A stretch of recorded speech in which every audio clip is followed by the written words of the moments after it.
This is Theory, playing a game against Captain Frisk in veto mode. If you know me at all, you know that I'm going to veto Familiar here, because it is a card that involves a lot of variance depending on who gets the 3+ a potion first. The question of what Captain Frisk should be vetoing is a little more interesting. Data suggests that Militia actually helps second player, which I don't really understand, but I suppose has some merit. As he points out later, Militia does mean that it's more likely that first player gets key access to a 5-cost card early on, so he's going to veto Apprentice, which is a better 5-cost card than Market, which is the other option. An early Market is not really that threatening. It's not an attack, it does not dinner, it doesn't really that much faster. I'm going to take a second to just analyze the set here. Market is a fine 5-cost card. It's not really great for your deck, but you're not sad to see it, and it doesn't hurt your deck. Conspirator is going to be hard to activate because there's not that many great non-terminals that combo with it. You could use a lot of markets, but you don't have the trashing to make your deck really dense, full of markets and conspirators, or the time to do that. Feast is just bad here because there's no reason you shouldn't be able to get to 5. Militia is an excellent attack, especially in the early game, and I do plan to open with it. Scout is bad as always. Traitor is not very helpful here because there's no reason you want a ton of silvers, and in addition there's no attack that it can really react to. Smugglers is fine, I think. It's alright, it's not so great. Generally you want a silver instead, but it can pick you up some nice free cards. Nothing like a Grand Market here, but maybe a late Duchy. Crossroads is a good late game buy. Lighthouse is not worth it because Militia is not worth the Lighthouse to respond to, and Transmute can be safely ignored as always. So with a 4-3 opening, I plan to start with Militia Silver. Militia hopefully keeps him down under 5, stuck at the 4 level where there's nothing good here and he's to be forced to buy silvers.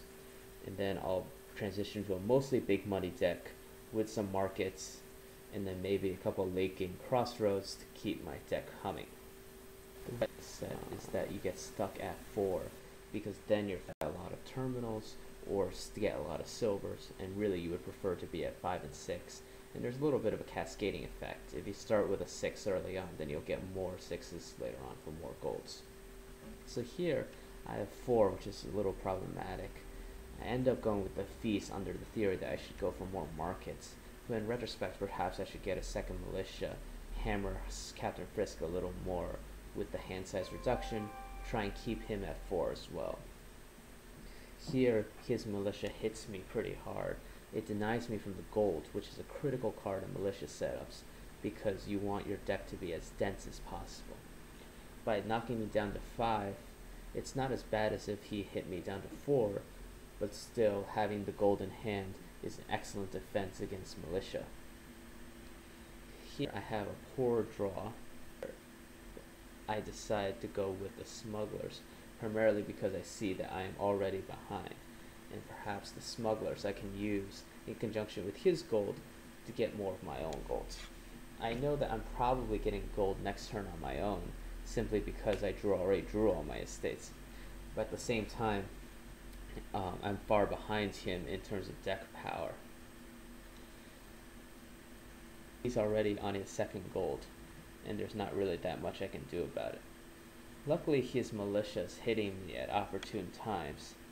I'm still managing to grab mostly 6s and 5s. I haven't needed to go back to any 4.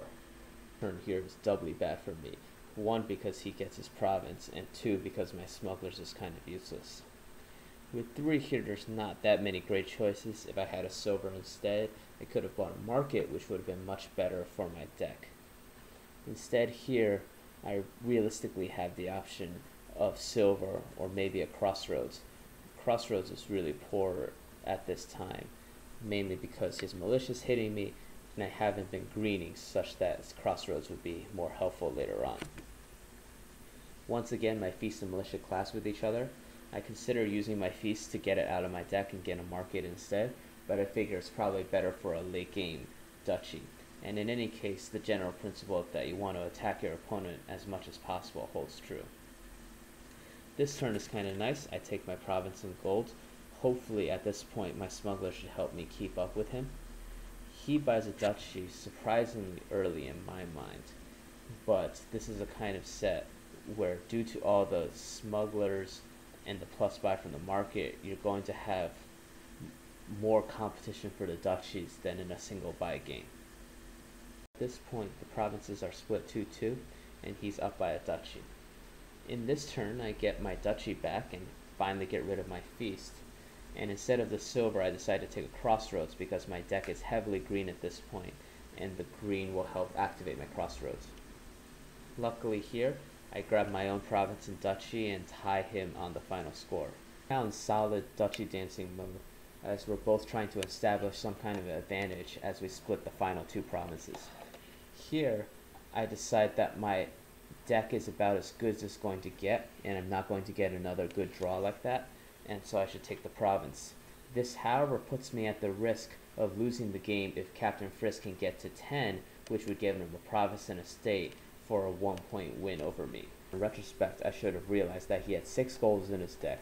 Only one of them went by 2 markets, and so it's quite likely, in fact, that he'll be able to get to 10 or perhaps 13 and therefore eke out a final win. In fact, this is what happens. He gets to 10, takes the province and estate, and beats me 37-36. So there you have it. This was a pretty simple game in terms of designing your deck, because there wasn't really that much to think about. Instead, what I hope to illustrate was a couple of the tactical decisions that go on during the game, something that you can't really see from just looking at a game log. Have any feedback or comments, whether technical or strategic? Leave them in the comments to this video or post in the forum on DominionStrategy.com. Thanks for watching.